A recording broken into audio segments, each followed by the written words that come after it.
The Four to Restore technique is something that we go through with all of our clients, and it doesn't matter if someone's coming to us with ADHD or anxiety or depression or insomnia.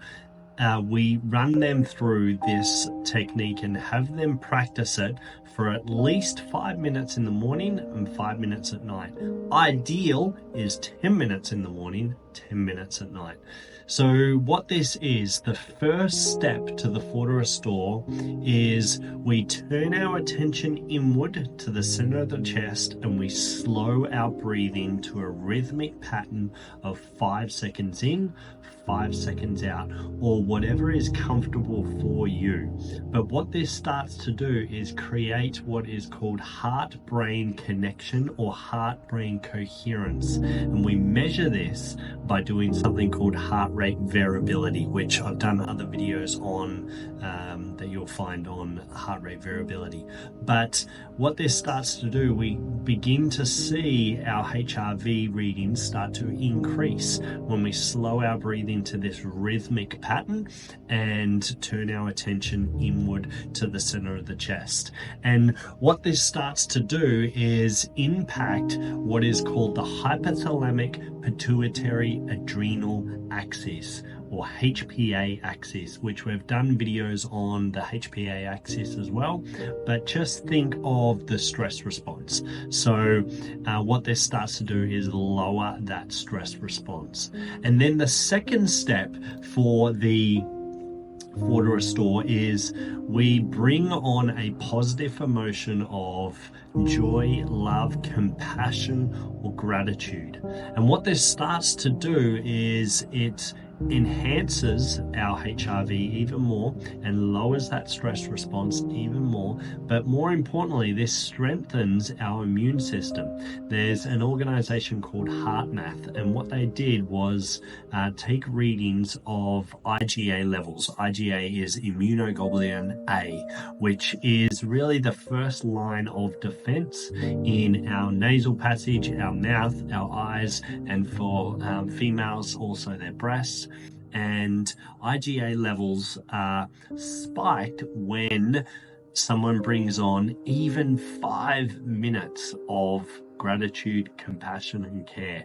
They spike, and then what starts to occur is they stay risen for over 6 hours. This is what HeartMath found out. And also, to put a little bit of a side note on that, they had 2 groups of individuals, and one group, they said, we want you to practice a heightened level of care, compassion, and gratitude for 5 minutes.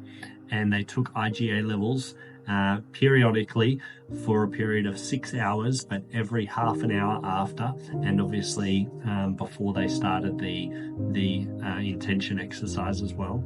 And they found these levels spiking. But then another group of individuals, they said, we only want you to practice for 5 minutes a sense of anger and frustration, only for 5 minutes. And IgA levels spiked again over a period of 5 minutes after the 5 minutes of anger. So they continued to spike, but then they plummeted, and they actually plummeted and still stayed lower than even their baseline where they started from after 6 hours. So even 5 minutes of anger, you're impacting your immune system for a period of 6 hours plus, and you're still not where you were before you even started that anger expression. So what this does is start to directly affect our immune system, this second step of the Four to Restore. And then we bring on a positive I am statement. And what this starts to do is this directly impacts an area of the frontal lobe called the prefrontal cortex, which has direct correlation or connection to an area of the brain stem called the reticular activating system. And these two are constantly in communication.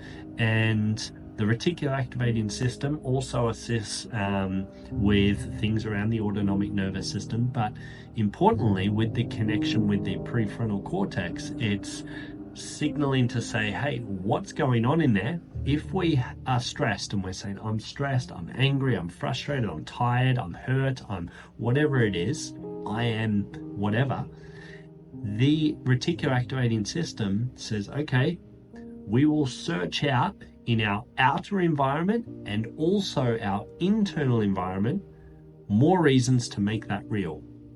So there's a physical part of the brain that's searching out to make that real. So what this positive I am statement is for the third step of the 4 to restore is bringing on a positive I am statement of I am joy, I am love, I am compassion, I'm healthy, whatever it may be. I'm at peace. Then the reticular activating system picks up on that message and says, we will search out for more reasons to make that real.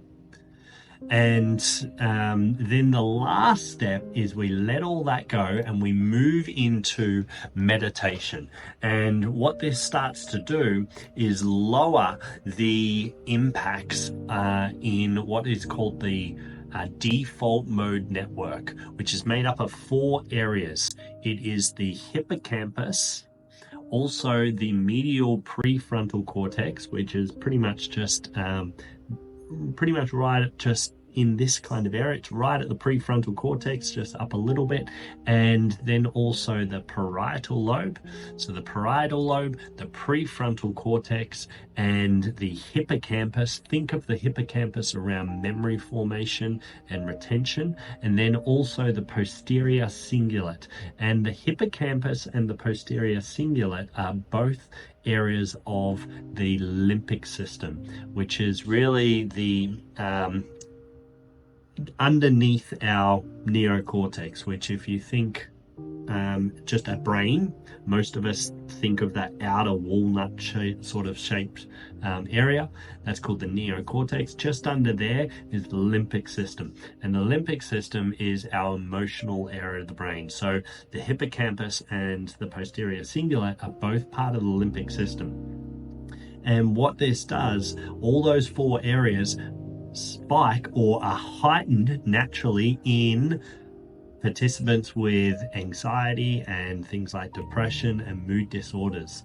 And what they've found is when that area is lowered, that correlates especially with a more relaxed individual and a more relaxed nervous system as well. So what meditation does is it has countless benefits, but one of the main things, and especially what we measure in the parietal and the prefrontal, is it starts to lower these areas. We can't actually measure the hippocampus. We do to a degree, but we're not specifically seeing it. Something like a functional MRI or an MRI is the best way to actually see what's occurring in the hippocampus and the posterior cingulate. But what we can start to see is those areas are starting to lower. And also what this does is produce large amounts of alpha and or theta in the brain. And think of alpha as really the bridge between our inner world and our outer world. So when we allow ourselves to close down and shut down and move our awareness inward, naturally alpha should start to be produced, and meditation is a powerful way to bring on things like alpha brainwave frequencies, which is really the upregulation of what's called the parasympathetic nervous system, which I talk about more in our autonomic nervous system videos. So give that those 4 steps a go. Let us know if you've got any questions, and good luck.